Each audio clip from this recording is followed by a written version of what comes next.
Le meilleur de Gong sur Internet, iPhone et iPad en replay sur Gong Vision.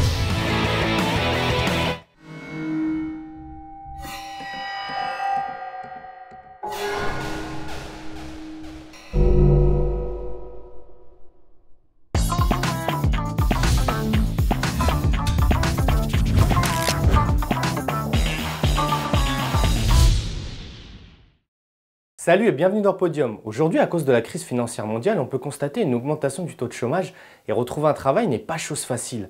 Alors aujourd'hui, on va vous préparer pour l'avoir ce poste en vous proposant le podium de ce qu'il faut faire pendant un entretien d'embauche. Et vous me remercierez après en m'envoyant un chèque, une carte bleue, votre numéro de compte en banque.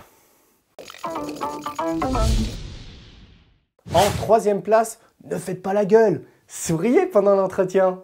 La crise n'épargne personne et avoir un entretien est une super aubaine pour vous, même si vous avez postulé pour un poste que vous ne vouliez pas. Alors montrez votre motivation pour ce job et surtout pour l'entreprise. Mais trouvez le juste milieu. Ne soyez pas comme les candidats de télé-réalité où pour une sélection ils tapent 4 saltos. Être trop enthousiaste, ça peut faire flipper votre interlocuteur. Micheline, candidat suivant s'il vous plaît. Merci. Ouais, merci monsieur. Micheline, appelez la police, hein. Un candidat de télé-réalité. Je vais vous chanter une chanson. Non, il va plaisir à commencer à chanter. Non. J'ai été reçu à un entretien. En deuxième place, restez focus.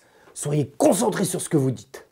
Faut pas vous laisser distraire par des appels téléphoniques. Ne partez pas dans une longue introspection sur vous-même du genre Qu'est-ce que je peux dire de pertinent là tout de suite? Est-ce que je souris assez ou trop? Oula, est-ce qu'il sent que je me pose toutes ces questions? Et si l'interlocuteur vous demande où en étions-nous et que vous ne savez pas, eh bien, vous êtes dans la merde. Ne soyez pas trop concentré non plus, voire hermétique à tout ce qu'il y a autour de vous. On n'est pas des machines. Alors, pouvez-vous me rappeler votre parcours professionnel? Alors de 95 à 96, je travaillais à Dubaï chez Abdelhak et Son, au gestionnaire de flux financiers.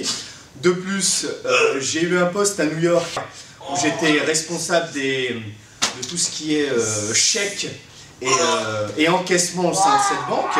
Je travaillais 5 ans pour pouvoir ensuite intégrer la plus grande banque américaine, Wesley Son. Où là, j'étais responsable de banque et responsable des caisses. Où là, de part et d'autre et de mon professionnalisme, bien sûr, on m'a donné le poste de responsable des coffres-forts. Donc voilà, je sais que entre vos compétences et mes compétences, ça va péter.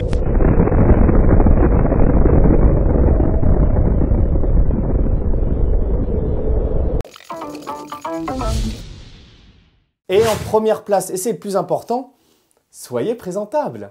C'est capital d'avoir une excellente présentation car le fait d'être soigné sur vous va montrer à votre interlocuteur que vous êtes aussi soigneux dans votre travail. Un conseil, et pas des moindres, habillez-vous en rapport avec l'entreprise, mais soyez pas trop dans le thème non plus. Excusez-moi, je suis un peu en retard. C'est un peu embouteillé dans les airs. Vous avez quel numéro? Parce que moi je suis numéro 24, on a donné ça à l'entrée. Il y a du monde là qui est passé ou pas? Je suis un peu stressé parce que c'est vrai que c'est pour bosser pour une grosse boîte de comics donc... Ah, on m'appelle. Bonne chance mon gars, comme dirait Superman. Vers l'infini et au-delà. Merci. N'importe quoi. C'est Buzz l'éclair en plus. Et voilà, Podium, c'est fini. Alors n'hésitez pas à appliquer mes conseils et postez vos commentaires pour savoir si oui ou non vous l'avez décroché ce poste. Et pour les autres, croyez en vous, soyez forts et vous inquiétez pas, vous verrez, vous en sortirez. Allez, à plus mes petits amis de Gong.